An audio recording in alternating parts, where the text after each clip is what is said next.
Doctor Mohammad ইউনূসের পক্ষে সেদিন কথা বলার চেষ্টাও করে নাই।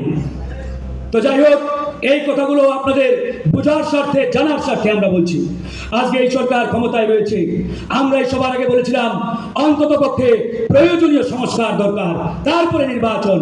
এখন আমরা সংস্কারের নামে শুভান্তরের ফাঁকি দেখতে পাচ্ছি।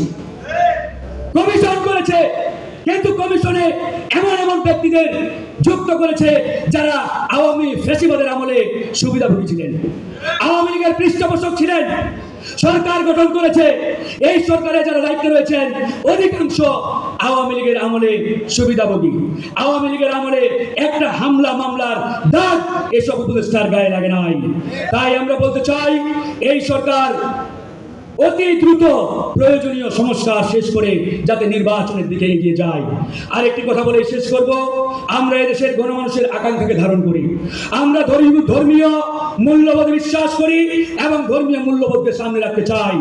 আজকে সংস্কারের নামে তারা বহুত্ববাদকে সামনে আনতে চায়।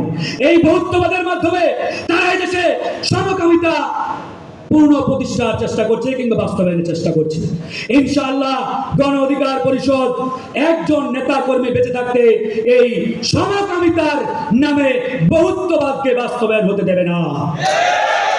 একবারই পরিষ্কার কথা, আওয়ামী লীগ নিষিদ্ধের প্রশ্নে সরকার নীরব ভূমিকা পালন করছে। আমরা গণ অধিকার পরিষদ স্পষ্ট করে বলে দিয়েছি, সংস্কারের শুরুটা হবে আওয়ামী লীগকে নিষিদ্ধের মাধ্যমে। উপরে উপরে আওয়ামী লীগ নিষিদ্ধ চাই, তলে তলে আওয়ামী লীগের পুনর্বাসন। এসব ধান্দাবাজি চলবে না। এসব ধান্দাবাজি চললে আমরা মাঠে নেমে আবারও আরেকটা গণঅভ্যুত্থান ঘটাবো ইনশাআল্লাহ। যাই হোক বন্ধুগণ, কথা বাড়াতে চাই না। আগামীর বাংলাদেশ গণ অধিকার পরিষদের বাংলাদেশ, আগামীর বাংলাদেশ তারুণ্যের বাংলাদেশ।